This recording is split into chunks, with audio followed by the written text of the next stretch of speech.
Hi, எல்லோருக்கும் வணக்கம். கடந்த ஒரு 5-6 நாளாகவே பார்த்தீங்கன்னா, இன்றைக்கி 7வது நாள் நினைக்கிறேன், ஒரு போராட்டம் நடந்துக்கிட்டு இருக்குது. என்னன்னு பார்த்தீங்கன்னா, பார்க்கவே ரொம்ப பாவமாக இருக்குது, ரொம்ப கஷ்டமாக இருக்குது.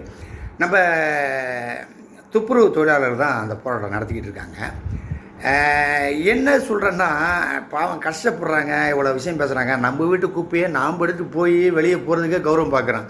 ஆனால் நம்மளை யாருன்னு தெரியாது, என்னன்னு தெரியாது, அந்த குப்பையில் என்னென்னலாம் இருக்குதுன்னு கூட தெரியாது அவங்களுக்கு. பாவம் நம்மளுக்காக அவ்வளோ தூரம் வந்துட்டு ஒரு 4 கிழமை பார்க்காம கூட வந்து செஞ்சுட்டு போகிறாங்க அவங்க. நீங்கள் ஒரு விஷயம் கவனிக்கணும், கொரோனா பீரியடில் கூட நம்ம வீட்டில் நம்ம பாதுகாப்பாக தான் இருந்தோம். ஆனால் அவங்கெல்லாம் வந்துட்டு தன்னுடைய உயிரையே பணைய வச்சு அவங்க வந்துட்டு அந்த வேலையை பார்த்தாங்க. உண்மையாகவே அதுக்கு ஒரு சல்யூட் அவங்களுக்கு. இந்த பிரச்சனையை வந்துட்டு அரசு அதிகாரிகள் வந்து உடனே தீர்வு காணி அதுக்கான ஒரு முடிவு எடுக்கணும். நம்ம போராட்டம் வந்துட்டு எதுக்குன்னு கேட்டிங்கன்னா, சம்பள உயர்வு மட்டும் இல்லை,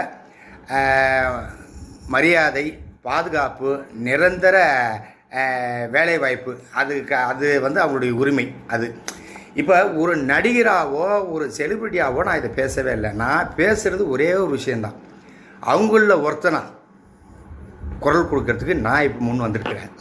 தயவு செய்து அவங்களுக்கான ஒரு தீர்வை காணுங்க, அவங்களுக்கு நல்லது பண்ணுங்கள். பாவம் அழும்போதே பாவமாக இருக்குது. நீங்கள் பாருங்கள், அவங்க ஃபேமிலியெல்லாம் விட்டுட்டு வந்து நீங்கள் உட்காந்துருக்காங்க இங்கே.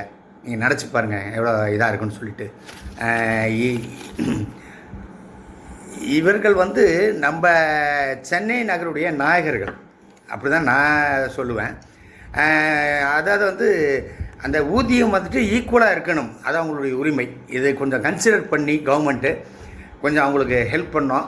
குறிப்பாக நான் மரியாதையோடு எப்பயுமே அப்பான்னு அழைக்கிற ஒருத்தர் இருக்கார், ரொம்ப தங்கமான மனிதர். அவர் மற்றவங்களுக்கு கொஞ்சம் விட கொஞ்சம் டிஃப்ரெண்ட்டானவர். நான் அதை போல்டாகவே சொல்லுவேன், பழகிறதுனால சொல்லுவேன்.